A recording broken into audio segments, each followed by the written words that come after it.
Hello and welcome to Politics and Societies of Southeast Europe.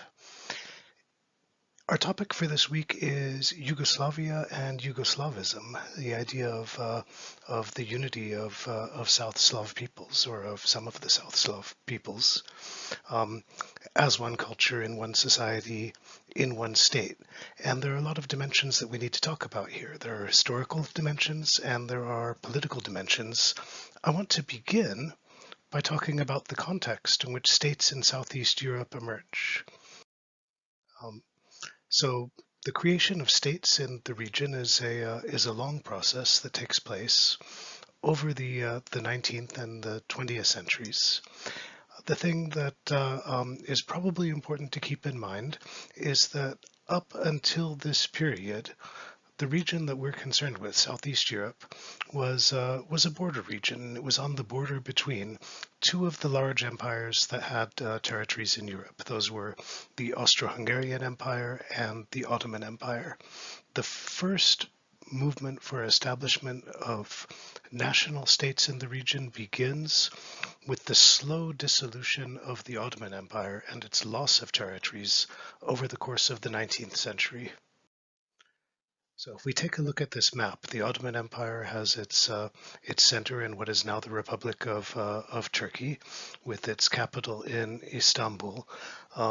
It it weakens, and the empire is in a long period of decay throughout the last 100 years of its existence. And part of this is visible in the loss of European territories in the Balkans, and beginning first with rebellions in Serbia, which gets an autonomous position in 1804, eventually becomes an independent state in 1878. The first independent state in the region is Greece, which again begins a rebellion in the 1820s, is finally recognized as an independent state in 1832. In 1878, when Serbia becomes an independent state, so do Bulgaria and Romania. Albania becomes an independent state in 1913, just toward the end of the period of existence of the Austro-Hungarian Empire. Bosnia and Herzegovina shifts from Ottoman to Austro-Hungarian administration in 1878. In 1908, the Austro-Hungarian Empire decides to make Bosnia and Herzegovina a constitutive territory. So it's over this period, the decline of empire, that you begin to see the establishment of what will become mostly national states in the region. These are guided by national movements that are led principally by landowners, urban elites, and religious organizations and establishments in the region.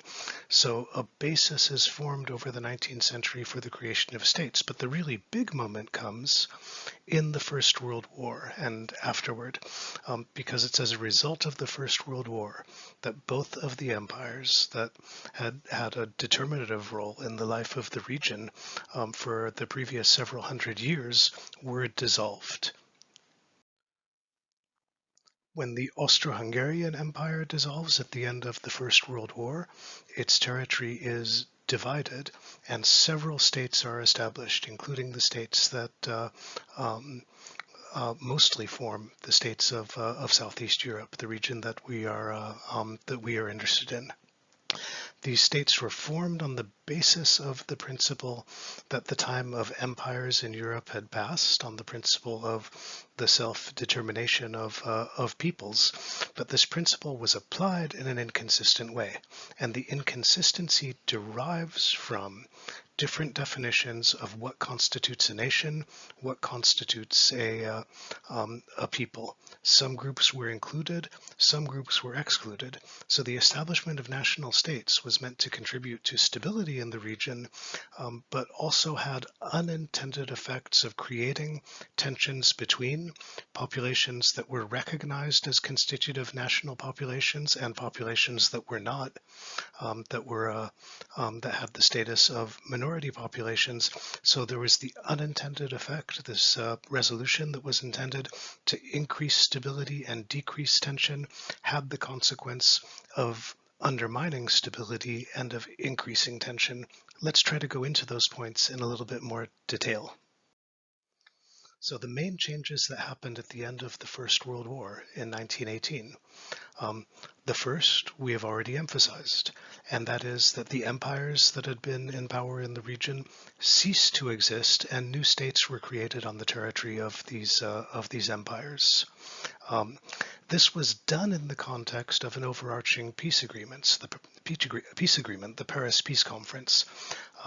This is the set of peace agreements at the end of the First World War that are sometimes popularly referred to as the Versailles Conference.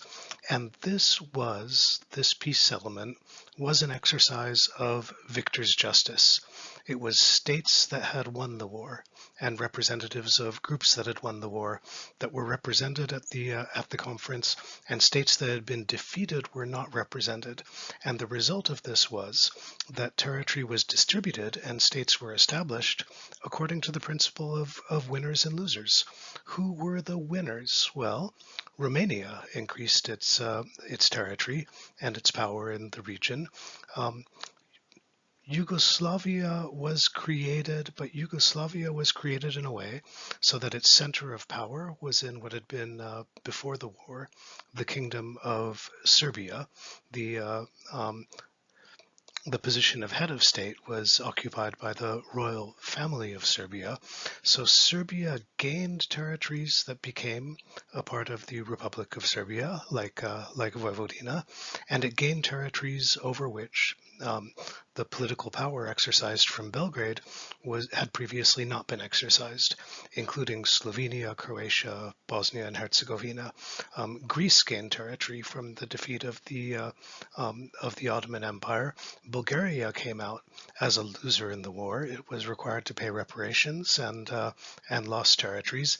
Albania may have been expecting to gain some territory at the end of the war in the settlement, but it did not. The position of Albania remained largely the same, which became a source of grievance for people interested in expanding the territory of Albania, particularly in territories with a large Albanian population, including Kosovo, which ended up in Yugoslavia, and parts of what is now Macedonia, which ended up in Yugoslavia.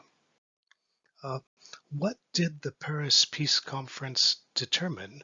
First of all, the resolutions that were promoted by the conference were promoted according to the principle of so-called self-determination.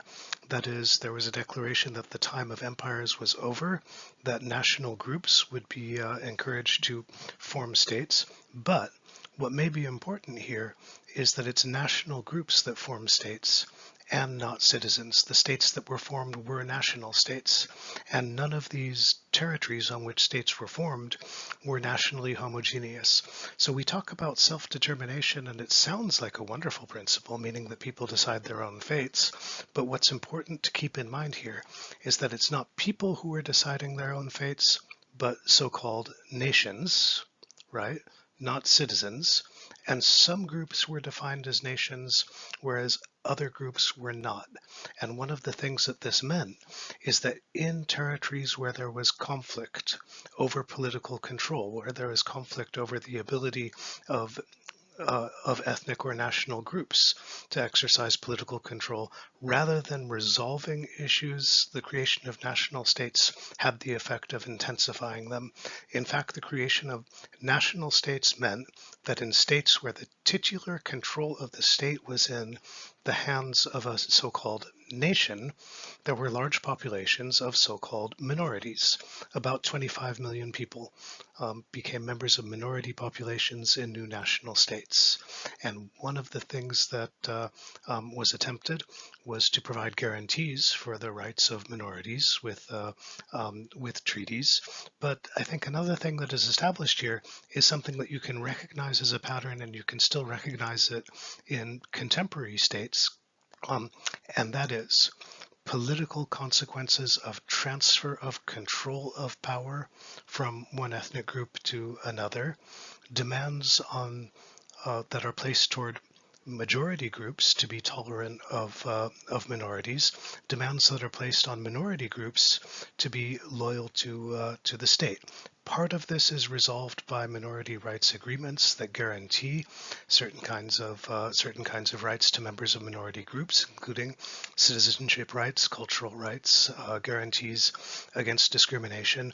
But this was always a political conflict, a conflict between the ambition of the national group controlling political power in the state to try to consolidate their power, to homogenize the nation and the population, to impose cultural standards based on the principle of sovereignty, against the demands of members of minority groups to have their rights and particularities recognized. This problem is made more complex by the fact that standards for minority rights and for the regulation of relations between minorities and majorities were not universal. It was only new states that were required by treaty to recognize minority rights. Existing states did not have these obligations imposed on them.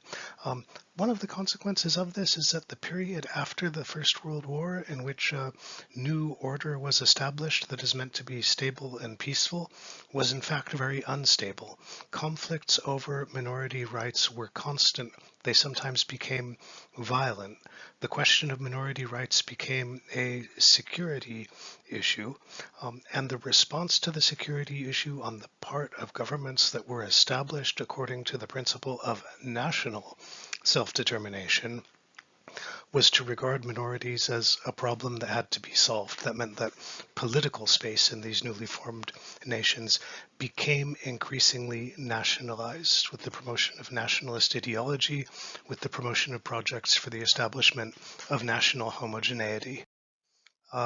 So what we can say is that you come out of the First World War and into the latter part of the first half of the 20th century with a series of challenges. You have new states that were established, which have the challenge of integrating new territories, some of which have populations that are resistant to being integrated.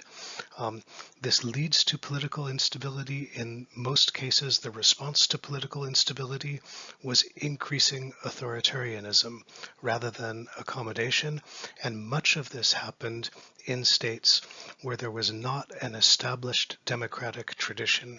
I mean, not a tradition of self-governance and not a tradition of democratic governance.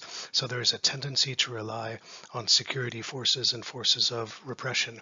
This also happens within a context that is not favorable economically. So it is not possible to compensate for tensions by distributing the benefits of increasing prosperity.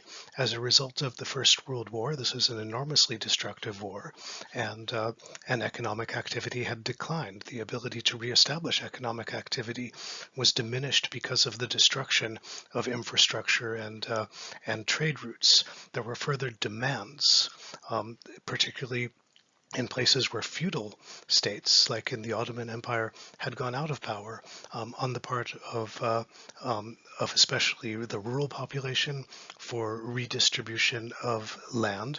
And there was a heavy concentration of economic and political power in the larger European powers on which the states in the region became dependent with political and economic effects that tended to reverberate. And all this happens once you get to the end of the 1920s in a way that is amplified by the consequences of the Great Depression. And it is during this time also that you see the rise of new ideologies that become popular in Europe, gain a large number of supporters, which are authoritarian or totalitarian in character, not only nationalism, but also fascism and communism. And The general atmosphere of instability often led large parts of the population to seek security in the imposition of authoritarian regimes. So what I want to say here is that the situation in the first half of the 20th century, after the end of the First World War, was not favorable to the establishment of stable and peaceful political communities, and much of the instability was expressed in tense relations that sometimes became violent between minority communities and majority communities. In the next segment, I want to talk particularly about how this develops in a unique way in the territory that would become Yugoslavia and some of the tensions there.